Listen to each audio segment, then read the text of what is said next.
We look at these two incidents and complement what we know of what happened at DCA, of course, but also what Bloomberg has reported about this lapse in radar for a prolonged period of time, and it's incredibly worrisome. And so I think what you heard there from the minority leader is an awareness of the fact that this is a bad circumstance. It is likely worse than we know at this point.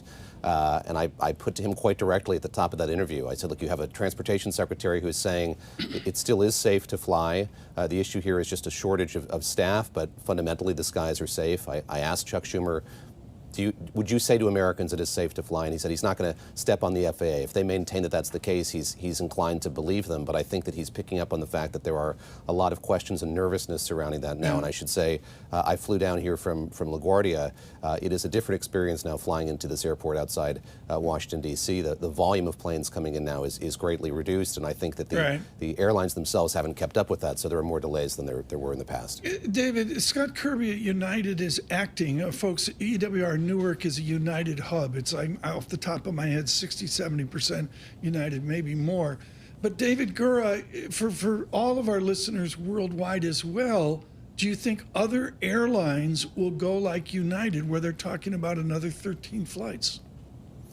I think that's likely to happen, and I'd be surprised if there aren't very serious and difficult conversations happening now between these airlines and the FAA. And something I couldn't get the minority leader to sort of say directly is, does he think this is the fault of DOGE and the cost-cutting efforts? You heard him there kind of alluding to the fact that that's something that he's thinking about. But I think that we're likely to see moves like that from other airlines, Tom.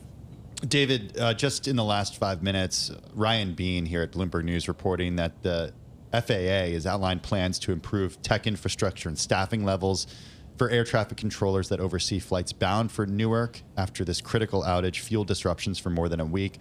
What's the timeline here, given what we've learned about the infrastructure at these airports, the infrastructure that the FAA, that the air traffic controllers use? I mean, how long could things be disrupted for? That's a great question. I don't know the answer to it, but there's a real urgency to this, of course, because I think people are rightly worried about what they've seen play out here. But I should say that the issues that are at play here, of course, putting the crash aside, that horrible crash aside, there have been concerns about staffing for such a long period of time, and the government hasn't been able to rectify that. So there's this impulse now, Tim, to kind of move quickly, hire more staff, reallocate staff, but there's this fundamental challenge of just not having the people to do it, not having the system in place, and that kind of flies in the face of the ethos that we've seen here from the administration in these recent months, which is to slim down staffing broadly. So it's a trying situation, I think, for the FAA, obviously, and we'll see how effective they are at kind of bringing more people on board who have the experience and technical expertise to deal with these things.